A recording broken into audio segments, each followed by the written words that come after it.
Listo, mis hermanos, en esta clase vamos a seguir en nuestra parte 3 del curso, el canon de las Escrituras, entendiendo el canon de las Escrituras.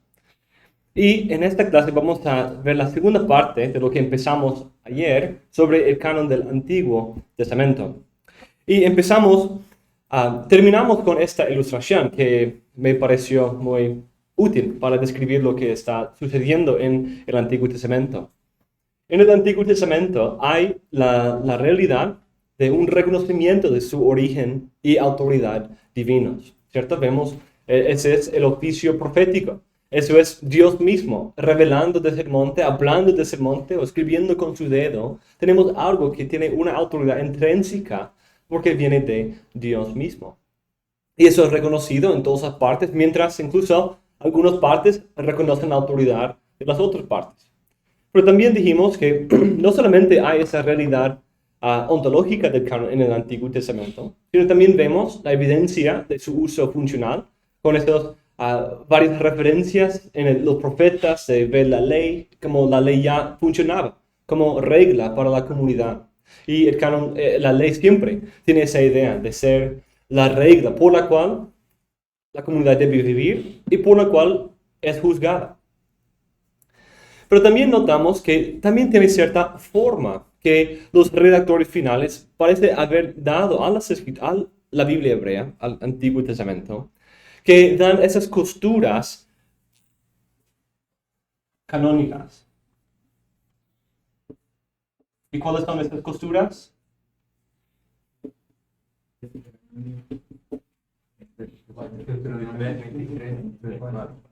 33 a 34 de Deuteronomio y sería aquí.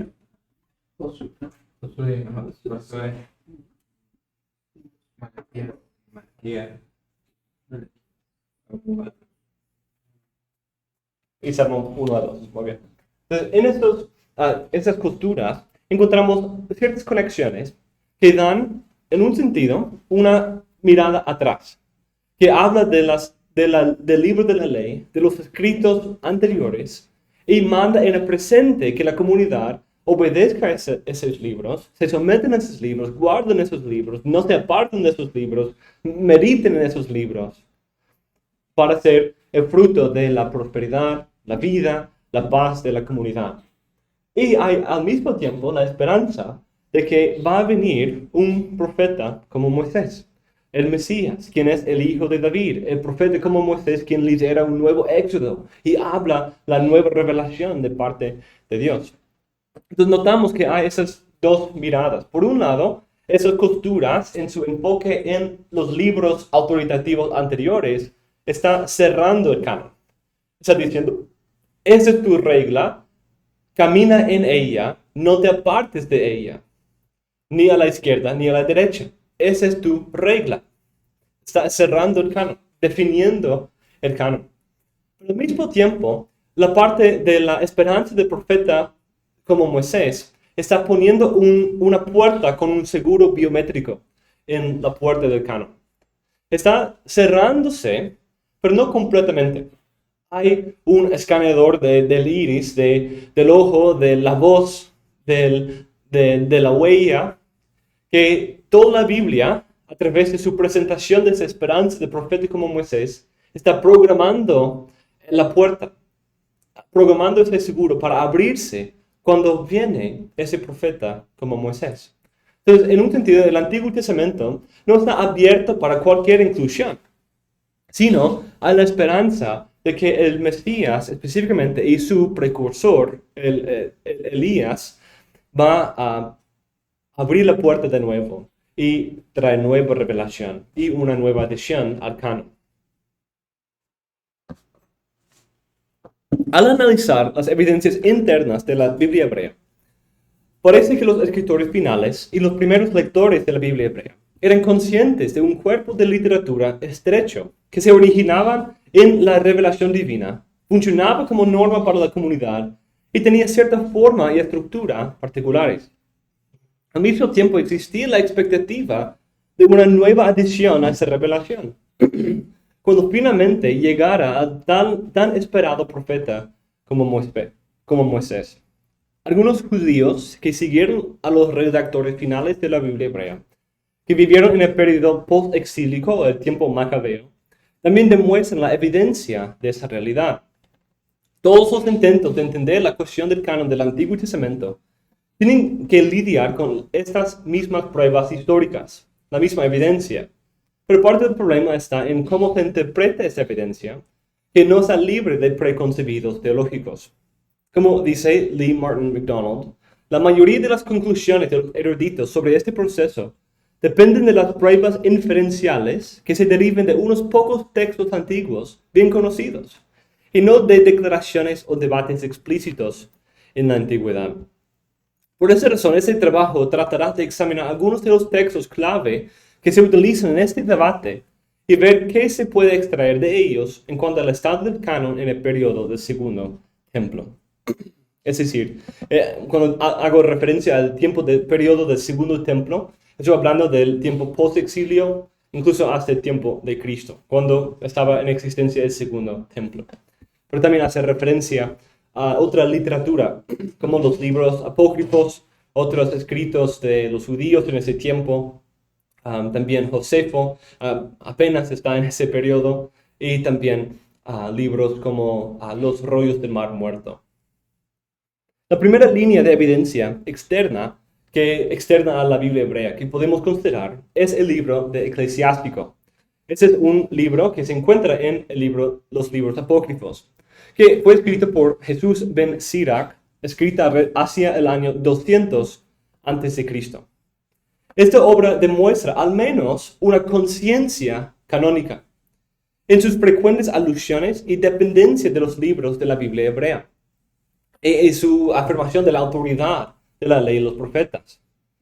Una sección en particular, el Eclesiástico 44-49, ha recibido mucha atención en esta consideración, porque representa una alabanza de los santos pasados de Israel, que sigue de cerca la estructura canónica de la ley y los profetas.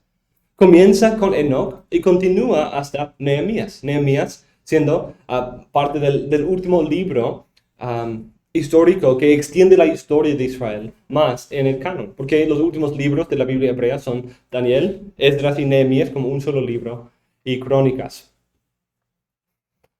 Por lo que recorre toda la historia bíblica de Israel hasta que una transición intermedia, en capítulo 49, da paso a una alabanza a un contemporáneo, el sumo sacerdote Simeón. Entonces, él habla de otros después del canon, pero hace una separación. Parece que hay algo que se injerta ahí para dividir lo que era parte del canon de lo que era posterior.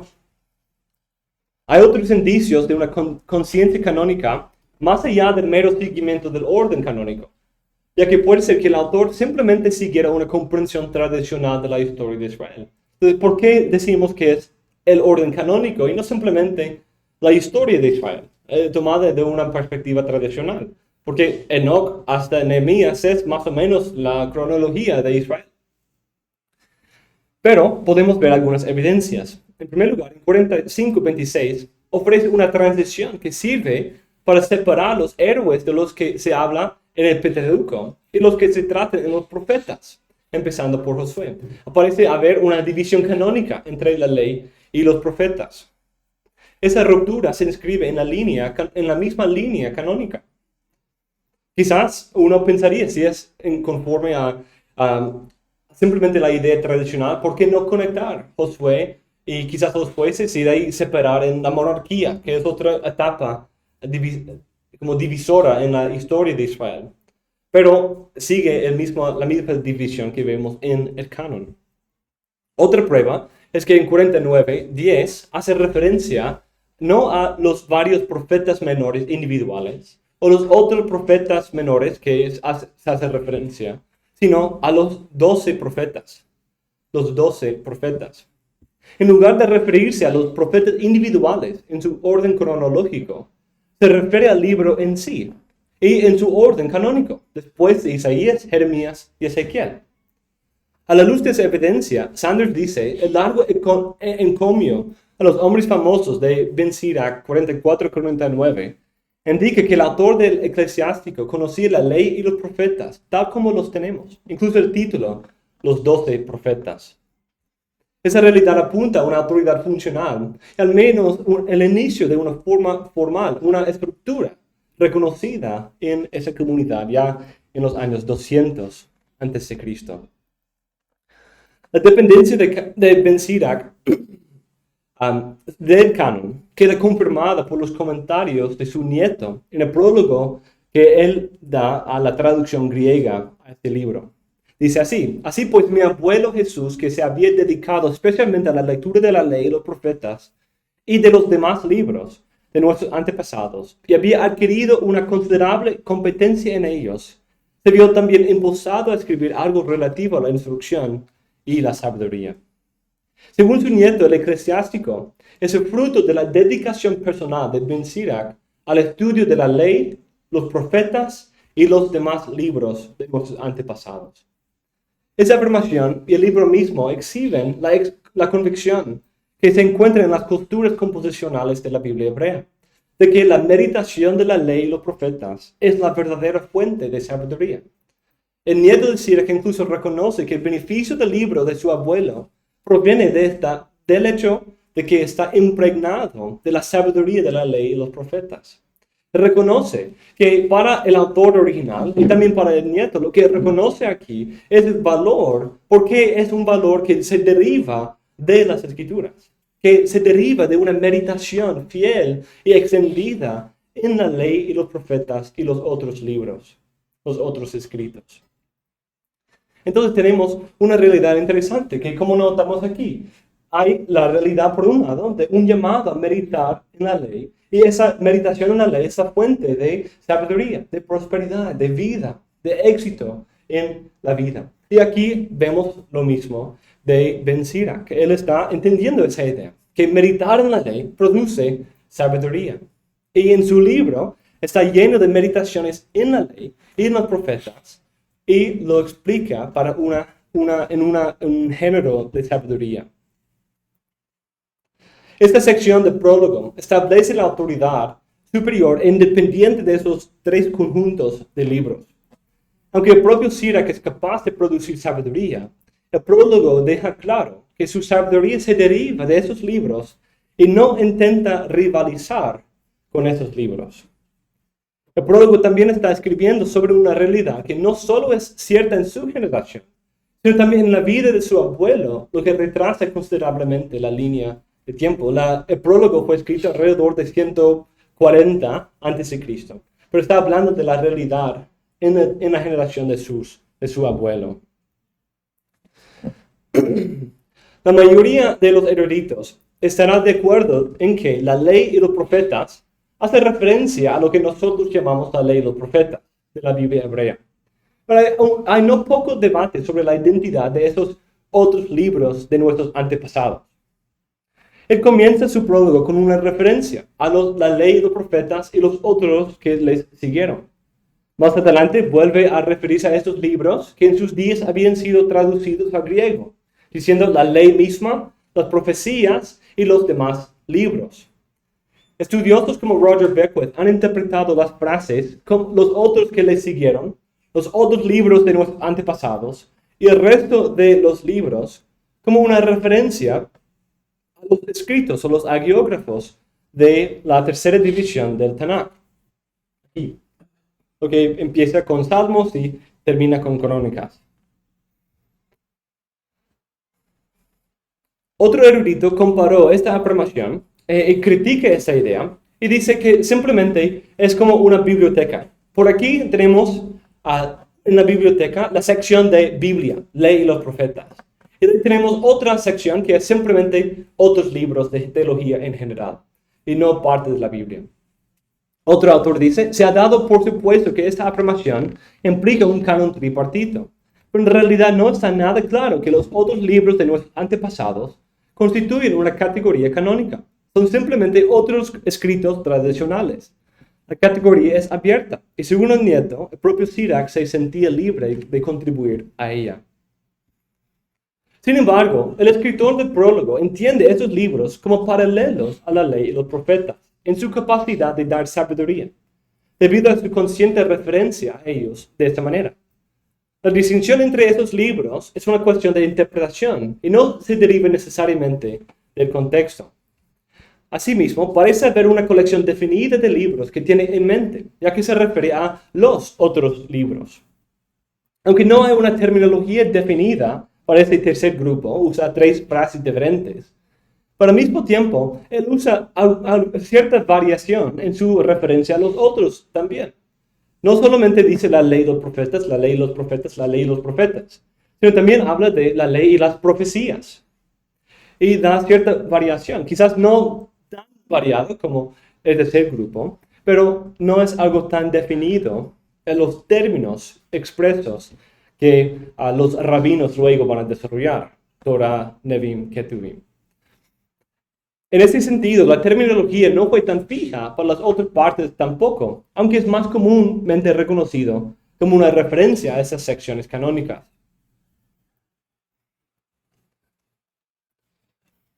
Un autor reconoce la declaración de Ibn Sirach, menciona cada una de las tres divisiones con el mismo grado de precisión que el Nuevo Testamento, y para que tenga sentido para el lector, debe referirse a libros definidos e identificables. En otro lugar, es aún más explícito al dejar claras las implicaciones canónicas de este pasaje. Ya a finales del siglo II a.C., y probablemente 2 generaciones antes, ciertos libros sagrados tenían un estatus canónico. Es decir, constituían una colección definida e identificable, con una autoridad continua y normativa que se distinguía de la de los otros escritos religiosos. Entonces ya tenemos cierta idea, cierto concepto de canon, de los libros, de la ley, los profetas y los otros, que forman la fuente de la verdadera sabiduría. Cuando vamos a un segundo fuente alrededor del mismo tiempo, en los escritos de los Macabeos. En 2 Macabeos 2, 13 a 14, el autor escribe sobre la creación de una biblioteca por parte de Judas Macabeo para restaurar el acceso del pueblo a los escritos sagrados de Israel tras la persecución de Antíoco Epifanes, quien destruyó muchas copias de las Escrituras. Él tomó y quemó muchas copias del Antiguo Testamento. Entonces, para recobrar ese acceso a los textos sagrados, Judas Macabeo restauró una biblioteca y hizo una biblioteca que de hecho es comparada con la biblioteca que Nehemías había hecho de los libros sagrados. Algo interesante, que había esta realidad histórica que después del regreso a la tierra y con la reconstrucción de la tierra y de la ciudad de Jerusalén por Nehemías, parte de esa reconstrucción incluía una biblioteca donde él podía guardar y organizar incluso los libros del Antiguo Testamento. Segundo Macabeo se refiere a los libros de los reyes y los profetas, los escritos de David y las cartas de los reyes sobre los exvotos. Ese texto apunta a la necesidad sentida por la comunidad de producir una colección unificada de sus libros sagrados tras su intento de destrucción. Y antes del uso generalizado del códice, agrupar esos libros en una colección o biblioteca unificada es lo más parecido a tener los libros canónicos en un solo lugar. En ese tiempo no tenían esto, y ciertamente no tenían esta mitad o ese tercio, no tenían esto, pero sí podían tener una biblioteca donde guardaban los rollos para todos esos libros. Entonces es algo que entonces, en un sentido, como dijimos, esto es una biblioteca completa. Es 66 libros, 51 libros unidos aquí en una sola. Pero en ese tiempo no tenían ese tipo de estructura, ese tipo de hacer forma de libro. No tenían papel tan finita como esta, que podía contenerse. Un papiro que era un poco más grueso sería grandísimo. E incluso tomando en forma el rollo sería imposible contener todo en un rollo. Sería gigante tener todo el Antiguo Testamento. Pero sin poder hacer eso, sí podemos ponerlos todos en un solo lugar, en una biblioteca. Es probable que la mayoría de esas obras se identifiquen con los libros que ahora forman parte del Antiguo Testamento. El lenguaje de los reyes y profetas probablemente se refiere a los libros de Samuel, Reyes y quizás Crónicas y quizás los otros escritos de los profetas. Los escritos de David probablemente se refieren a los salmos. Las cartas de los reyes sobre los exvotos es algo un poco interesante, pero ¿a qué libro puede referirse esa referencia? Pues eso es algo que sucede en Esdras y Nehemías. En este libro hay cartas escritas por reyes sobre estos varios votos y pactos de Israel. Aunque el texto no utiliza títulos que los escritores rabínicos posteriores aplicarían a la segunda y tercera división de la ley, es digno de mención que se agrupan en una sola colección. Aunque es difícil ver una forma definida en esas palabras, es probable que revelen una autoridad funcional que esos libros ya poseían desde la época de Nehemías. Stephen Dempster dice, la biblioteca de Nehemías tiene su paralelo en la época del escritor con una colección similar de literatura a causa de la reciente crisis. Ambos ejemplos históricos muestran la importancia de las colecciones de esta literatura para el pueblo. En el estudio y la meditación de esa literatura, el pueblo encontrará su propia vida. Del mismo modo, el escritor puede alabar más tarde a Judas por utilizar la ley y los profetas como medio para animar a sus soldados antes de la batalla. La ley y los profetas eran una parte de su vida. Primer Macabeos proporciona más pruebas que demuestran que el periodo del Segundo Templo, en particular los que participaron en la revuelta macabea, también tenía una esperanza similar de la llegada del profeta prometido. Entonces, no solamente vemos aquí una consideración de la importancia de los textos anteriores, un uso de la ley y los profetas como la fuente de vida y éxito en las batallas, sino también vemos que hay la esperanza para un profeta como Moisés. No solamente vemos esta parte, también vemos la otra parte. En 1 Macabeos 9:27 apunta a la comprensión de que la profecía y el oficio profético habían cesado en Israel antes de la época de los Macabeos. Asimismo, 1 Macabeos 4:46 a 14:41 apuntan a la esperanza de un futuro resurgimiento de la profecía con la llegada de un profeta fiel, quien instruiría al pueblo y gobernaría al pueblo como un sacerdote. Entendiendo que en ese tiempo el líder político eran los sacerdotes. Entonces, por ejemplo, hay un caso de estos, cuando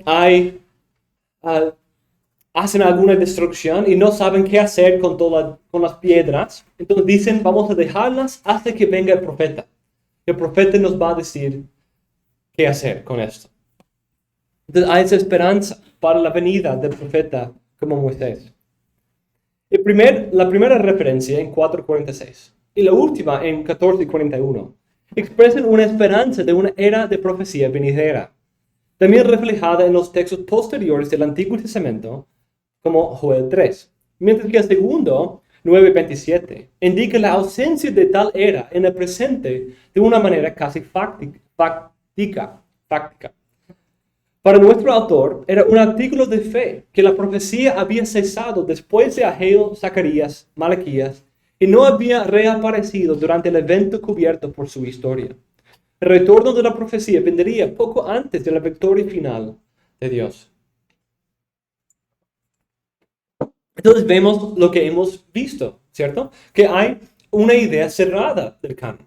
Hay una idea que aquí están apelando a la ley y los profetas. Están organizando los libros, incluso los libros que se encuentran en los escritos, los salmos y Esdras y Nehemías, y otros en una biblioteca para ser accesibles a todo el pueblo, y usando esos libros para animar, para lograr éxito en las batallas y en la vida de su pueblo. Pero al mismo tiempo hay reconocimiento que esa profecía no continúa en sus días, pero resurgirá de nuevo en el futuro con la venida de un nuevo profeta.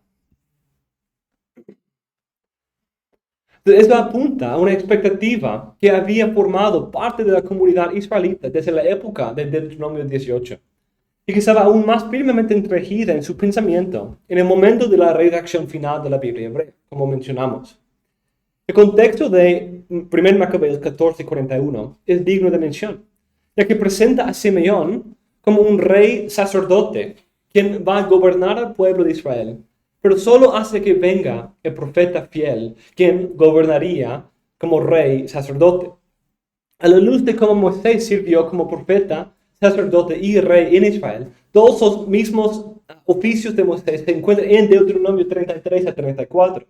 Incluso en 33 tenemos una referencia explícita que Moisés era rey sobre Israel o actuaba como rey sobre Israel, aunque no se encuentra tan claramente en las otras partes. Por lo menos no tan explícitamente como ahí.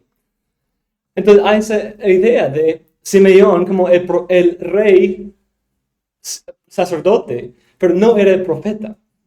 Pero un día viene el rey sacerdote, ¿quién será ese profeta como Moisés? Tanto si depende directamente de Deuteronomio 18, como si no. Esos textos demuestran que la dependencia retrospectiva y la esperanza prospectiva que estructuran la Biblia hebrea en su conjunto también se habían infiltrado en el entorno cognitivo del autor de Macabeos. Entonces, claro, eso representa un lado de la historia de Israel, porque en ese tiempo tenemos la división de los esenios y de otros grupos, pero por lo menos para el autor de los Macabeos, él entiende que por un lado hay la dependencia retrospectiva de la Biblia hebrea. Es decir, tenemos que depender del canon cerrado, de la ley de los profetas y los otros escritos. Pero al mismo tiempo tenemos la esperanza prospectiva para el futuro de que viene el profeta como Moisés, como vimos aquí en las costuras.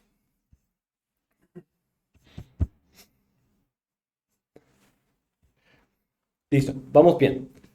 En tercer lugar, vemos otra evidencia, los rollos del Mar Muerto. El día viernes creo que vamos a tener una clase sobre los rollos del Mar Muerto. Entonces, estos son rollos, un hallazgo encontrado en 1948, alrededor de ese año y después, en los desiertos alrededor del Mar Muerto en Israel, en algunas cuevas, y tienen documentos bíblicos, extra bíblicos, y también de la comunidad de lo que muchos creen ser un grupo de esenios, un tipo de grupo judío separatista que salió al desierto para vivir y obedecer al Señor en contraste con lo que ellos veían en la hipocresía y apostasía del establecimiento en Jerusalén. Y antes de su hallazgo, solo tenemos la otra evidencia que estamos considerando. Algunos textos en el Nuevo Testamento, Josefo, Macabeos, Ben Sirac también, Filón, podemos agregar a esa lista, y los padres de la iglesia. Pero con el hallazgo de esos rollos del Mar Muerto, ha completamente revolucionado o reavivado el debate. No revolucionado en que no hemos llegado a nuevas conclusiones, aunque algunos sí. Pero, como dijimos, todos tenemos que lidiar con la misma evidencia. Pero con los rollos del Mar Muerto tenemos la introducción de nueva evidencia, lo cual era algo muy significante. Sin embargo, Qumran no ha hecho mucho más que añadir más preguntas al debate. Como dice un erudito, no obstante, es cierto que las pruebas no son concluyentes para suponer un canon cerrado ni abierto en Qumran. Entonces, no es tan útil. Hay muchos problemas que pueden conducir a posibles problemas. Muchos hechos que pueden conducir a muchos problemas. Uno, el hecho de que se encuentren pergaminos bíblicos y no bíblicos en las mismas cuevas que normalmente se cree que las cuevas eran usadas para guardar rollos que ya no estaban en uso, que después de que vivieron su tiempo, quizás dañándose, deteriorándose, se guardaron de una manera reverente en sus cuevas, en ciertos contenedores. Pero algunos han dicho que, mira, textos bíblicos, no bíblicos en el mismo contenedor, sin división, sin separación, sin marca de distinción, esa es Biblia, esa es no. Entonces han ido más allá de esa evidencia para decir, mira, entonces no hacen una distinción entre libros bíblicos y libros no bíblicos. Entonces pueden ver que es un poco estirando la evidencia un poco. Pero sí es algo que puede producir un problema. Puede ser eso, pero no necesariamente simplemente por ese hecho.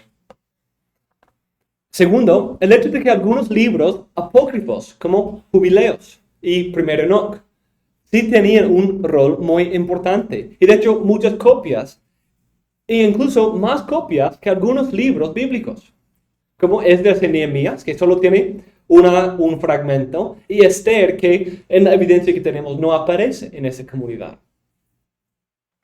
En tercer lugar, hay una posible referencia a Jubileos como escritura en el rollo de la comunidad 1QS. Además, existe la posibilidad de que los miembros de la comunidad de Qumran hayan considerado algunos de sus propios documentos como escriturales o canónicos en su comunidad. Sin embargo, estas líneas de evidencia se han reestirado para apoyar la existencia de la ambigüedad canónica en Qumran y, por extensión, en todo el periodo del Segundo Templo. Hay varias realidades que arrojan luz sobre el estado del canon en Qumran y también demuestran la influencia de la escatología de la sabiduría de la Torá. En primer lugar, no hay que dar una importancia excesiva a la naturaleza de los documentos, ya que es imposible estar seguros de que hayamos encontrado todos los documentos que hay. Entonces tenemos que entender que la evidencia que tenemos es parcial, porque solo tenemos evidencia arqueológica de ciertos documentos, son muchos, pero no son todos, porque incluso son los que se guardaron en estas cuevas. Quizás algunos otros estaban en la comunidad cuando se destruyó. Quizás otros no han sido encontrados todavía, porque incluso las cuevas que encontramos fueron encontradas por accidente, por un pastor que estaba caminando con sus ovejas y un niño que estaba con él tirando piedras en los huecos en el lado de la montaña. Y escuchó el sonido de vidrio, de barro rompiéndose. Entonces, fue completamente por accidente que se encontró. Entonces, ¿qué nos impide de pensar que en otras partes alrededor hay otras cuevas con otra evidencia textual? Que quizás vamos a encontrar 10 contenedores del libro de Esther. No sé, es posible porque es una evidencia parcial. En segundo lugar, el hecho de que una posible apelación a la autoridad de Jubileos no debe eclipsar la cita constante de libros tradicionalmente considerados como parte del canon, como escritura. Como Dempster dice, sin embargo, es una cuestión diferente cuando los textos se citen de forma autorizada en los libros de la biblioteca de Qumran. De este modo se dispone de una forma discernible para distinguir los libros canónicos de los no canónicos. De las 42 citas explícitas que se encuentran en la literatura de Qumran, posiblemente solo hay una de un libro extrabíblico, esa que hace referencia a Jubileos. Hay 22 citas de la Torá, 21 de los profetas y una de los escritos. Un autor, Florentino García Martínez, coeditor y traductor de una versión reciente de los rollos del Mar Muerto, ha enumerado 4 formas en las que los libros son autorizados por la comunidad de Qumran, que es decir, cómo son reconocidos como canon. En un lugar, la referencia explícita a un origen divino. En segundo lugar, la reescritura en obras como los apócrifos, es decir, tomar un libro bíblico y hacer un tipo de apocrifón, así se llama, como el libro de Génesis. Tiene otra forma en que, reconociendo la autoridad de Génesis, lo usaban y lo adaptaban para presentar ciertas otras ideas escatológicas normalmente. En tercer lugar, un tipo de comentario, que escribían ciertos comentarios o pesher.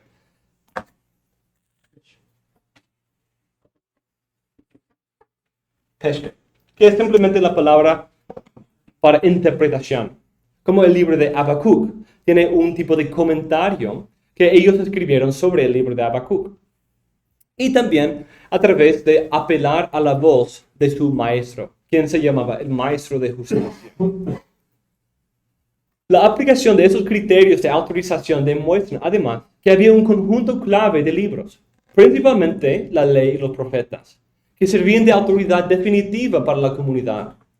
Demuestra además que Qumran tenía una perspectiva en la que era necesario mirar hacia atrás y comprender las escrituras que habían recibido, tal y como se instruía en la forma final de la propia Biblia hebrea.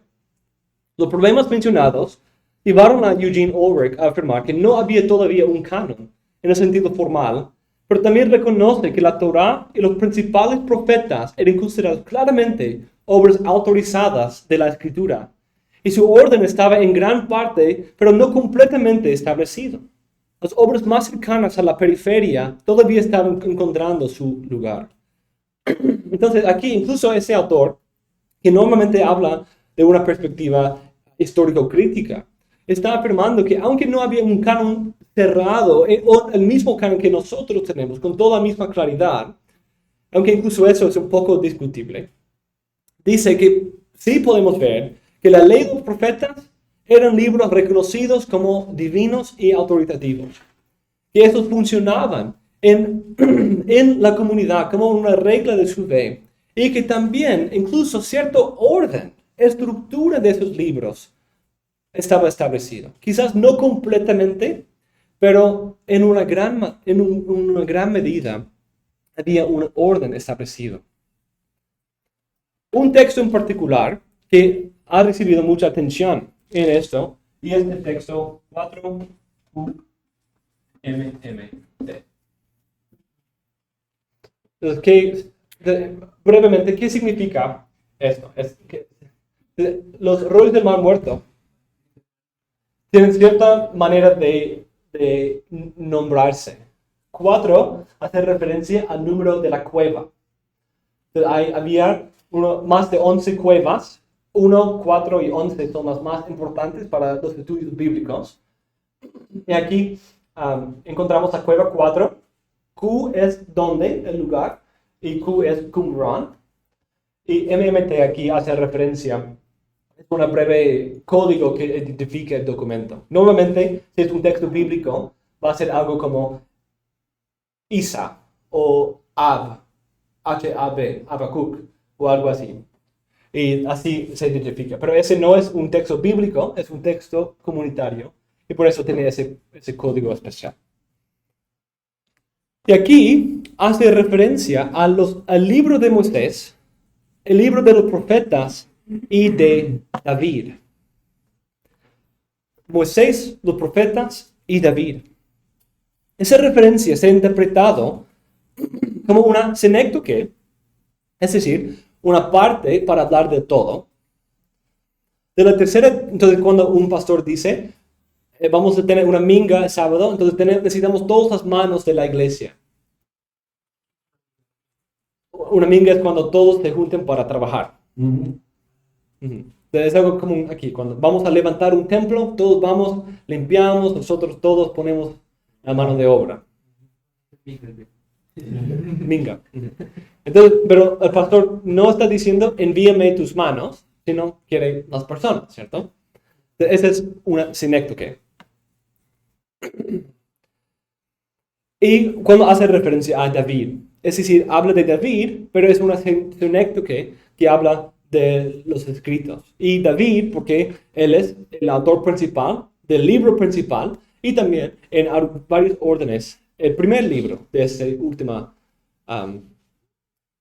división. Incluso otros hacen referencia tripartitas, como Eclesiástico, pero especialmente Filón y el Nuevo Testamento hace referencia a la ley de Moisés, los profetas, y ellos dicen Salmos, el libro de Salmos. Entonces, entendiendo esa idea, quizás era algo no solamente la parte bipartita, Moisés y los profetas, sino también agregando David o los salmos.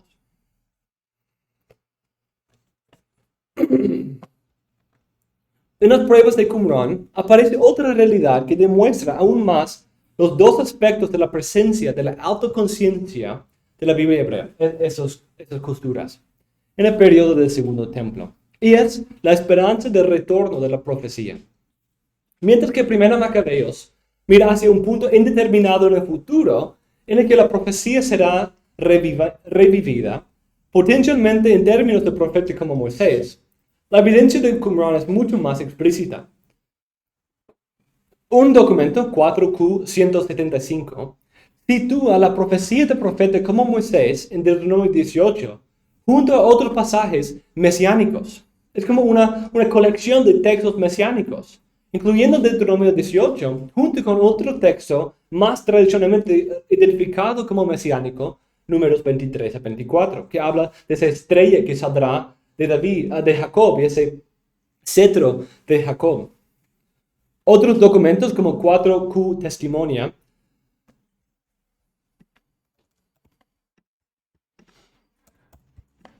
demuestran una expectativa mesiánica bien desarrollada en la comunidad de Qumran.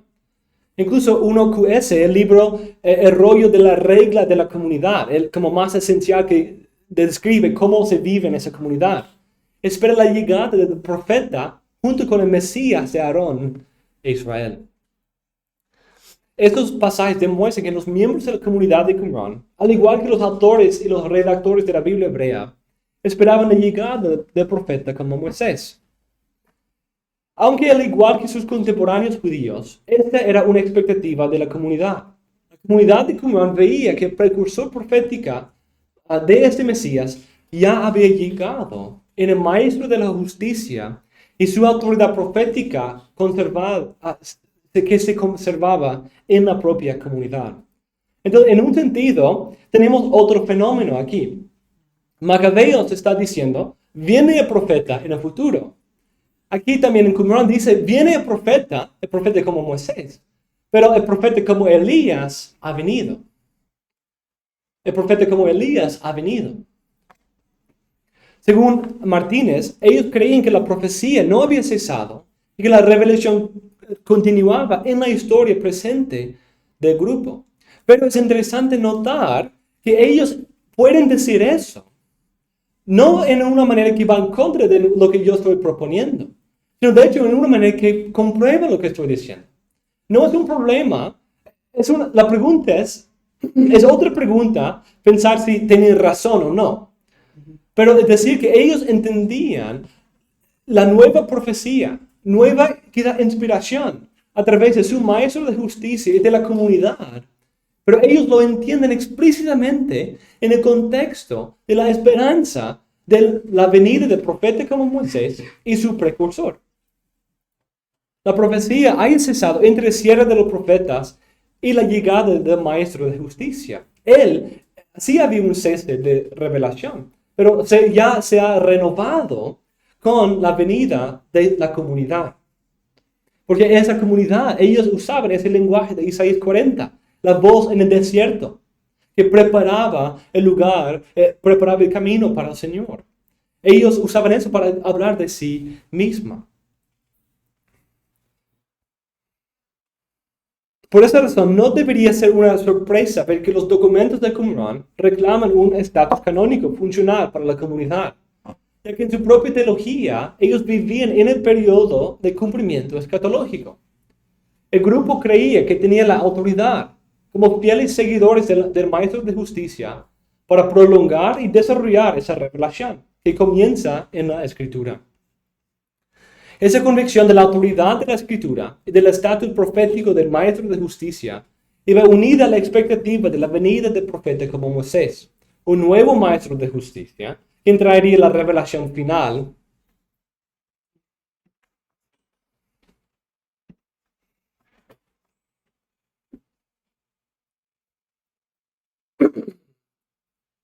La revelación final.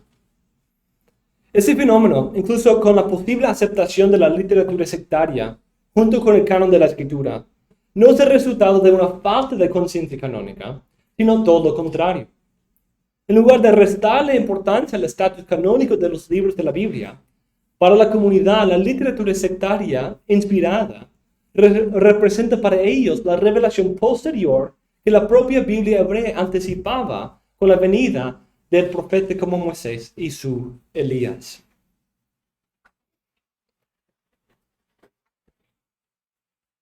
De este modo, la comunidad de Qumran representa una de las formas en que los judíos del periodo del Segundo Templo trataron de hacer frente a esa doble realidad. Los macabeos demuestran las decisiones tentativas de los judíos mientras esperaban la guía fiel del profeta como Moisés, mientras Qumran vio el resurgimiento escatológico del profetismo en su propia comunidad. Se trata de una respuesta similar a la que muestra el Nuevo Testamento, aunque difieren en puntos claves de comprensión mesiánica, entre los que destaca la identificación de Jesucristo como el Mesías. Pero en un sentido, por eso hay ese paralelismo entre Qumran y los cristianos y Juan el Bautista, porque uno se identifica a sí mismo como ese profeta como Elías, preparando el camino para el Mesías. Y en el Nuevo Testamento entiende que Juan el Bautista es ese Elías y Cristo es ese Mesías. Juan el Bautista es ese Elías y Cristo el Mesías. Entonces, es interesante cómo en vez de ver un problema para eso, es exactamente lo que yo estoy diciendo. Que con la venida de ese profeta como Moisés y Elías, se espera nueva revelación. Se espera Él tiene el ojo para poder abrir la puerta y entrar y agregar al canon. Porque Él es el profeta que los libros en los cuales hemos meditado por todos esos siglos ya ha venido. Para ellos, lo identifican en la comunidad y su líder, el maestro de justicia. Para nosotros es Cristo y sus apóstoles. Entonces, la pregunta, como dije, es otra, si ellos tienen razón o nosotros, pero el punto describe cómo ellos entendían esas costuras, o por lo menos la composición del Antiguo Testamento y esa esperanza para la venida de nueva profecía, incluso nuevos escritos, en el contexto del ministerio escatológico del profeta como Elías y el profeta como Moisés.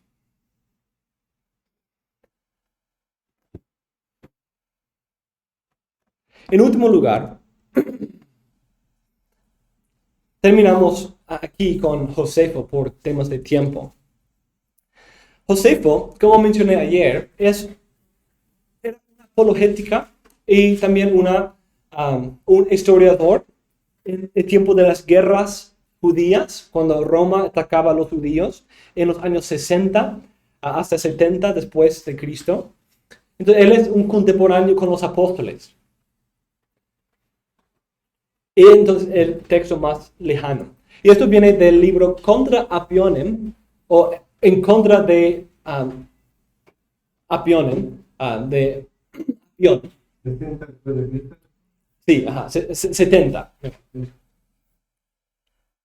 Y Contra Apionem, una obra en defensa de los judíos, contra Apion, libro 1, 37 a 43. En ese texto, Josefo hace una afirmación tan explícita y clara sobre el canon, incluso lo proyecta hacia generaciones muchos antes de él, que causa muchos problemas para eruditos hoy, que tienen que pasar por alto, menospreciar o Pero aquí sí hace. Listo. Entonces, en este texto encontramos una evidencia muy clara para un concepto de canon, una definición de canon, una formalidad de canon en Josefo. En primer lugar, él vincula la autoridad de su canon a los escritos de los profetas de inspiración divina. Las cosas que escribieron los profetas las aprendieron de Dios mismo por inspiración. Entonces, ¿qué parte del canon es eso? ¿Qué es? La inspiración. Sí, pero ¿qué era? Otro tema. Ontología. No está ahí. Ontología. Esto apunta a la raíz ontológica de esos libros, ya que esos escritores eran receptores y alumnos de la inspiración divina. Esa raíz también se limita a aquellos libros que fueron escritos en el tiempo de una sucesión consistente de profetas. Para Josefo, la sucesión de los profetas, ontológicamente determinante de la canonicidad, terminó en la época de Artajerjes I o Esdras y Nehemías. La escritura no se detuvo con el cese de las profecías, pero los libros posteriores a este periodo son de menor autoridad, aunque siguen siendo muy estimados por Josefo. Los libros que se inspiraron de esta manera tenían autoridad en asuntos que iban más allá del conocimiento humano normal. Produjeron una colección completamente fiable y armoniosa. También Josefo hace referencia a la autoridad funcional del canon, que según él ha existido durante tantas edades como ya han pasado. Entonces, no, en su lenguaje quizás un poco hiperbólico, pero tiene que ser algunas generaciones, ¿cierto? Por lo menos algunas que lo extiende hasta el tiempo de quién. ¿Quién es importante para nosotros? Cristo, exacto. Incluso quizás antes. Pero solo una generación atrás era la vida de Cristo. Él escribía, hacía su carrera unos 30 años después de Cristo, de la muerte de Cristo. Entonces, esta autoridad lleva a todo judío a estimar esos libros, meditar y persistir en ellos, no tener ese lenguaje, incluso a dar su vida por ellos. Para Josefo, una sumisión a esa autoridad es parte del ADN de un verdadero judío. Él dice a todos los judíos les resulta natural, de sus genes, inmediatamente desde su mismo nacimiento, estimar que esos libros contienen doctrinas divinas, persistir en ellos y, si es necesario, morir de buena gana por ellos. Qué interesante. Además, esos libros no solo tenían estatus canónico por su ontología y su función de la autoridad en la comunidad, sino que Josefo también les consideraba con una forma particular. Josefo limita esta lista debido al tiempo limitado en el que Dios dio a su pueblo la profecía divinamente inspirada a 22 libros específicos. Esos libros también tienen una forma particular que refleja la estructura tripartita señalada en otros lugares y definida con más detalle por rabinos posteriores. Aunque es difícil saber exactamente qué libros se incluyen en la segunda y tercera división, ya que se refiere a 13 libros proféticos y 4 libros de poesía, lo cual es un poco diferente a cómo los rabinos lo dividen. Sin embargo, su identidad particular no era oscura para Josefo ni para sus contemporáneos, ya que él afirma hablar en nombre de todos sus judíos, tanto sus contemporáneos como aquellos de las generaciones anteriores. Esos 22 libros contienen todos los libros que tenemos en nuestra Biblia. Son los mismos libros. Pero ¿cómo podemos contar 22 de 39? Pensamos en primer lugar de los 12 profetas menores, que para él y para el libro de Eclesiástico eran un solo libro, los 12 profetas. Entonces restamos 11 de 39 para hacer de 12 1. Es 28. También 1 y 2 Samuel, Reyes y Crónicas son 3 libros y no 6. Entonces restamos 3, 25. También Esdras y Nehemías son un solo libro. 24. También Jeremías y Lamentaciones se conectaban en algunos cánones. 23. Y Jueces y Ruth en otros, llegando a 22.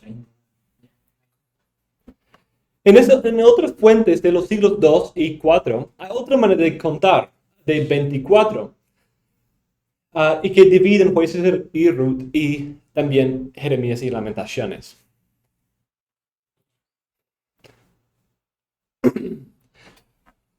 Algunos han criticado a Josefo diciendo que solo representa una pequeña secta del judaísmo, pero esto ignora la evidencia de Josefo y la existencia de una conciencia canónica mucho antes de él que hemos visto en otras fuentes independientes de él.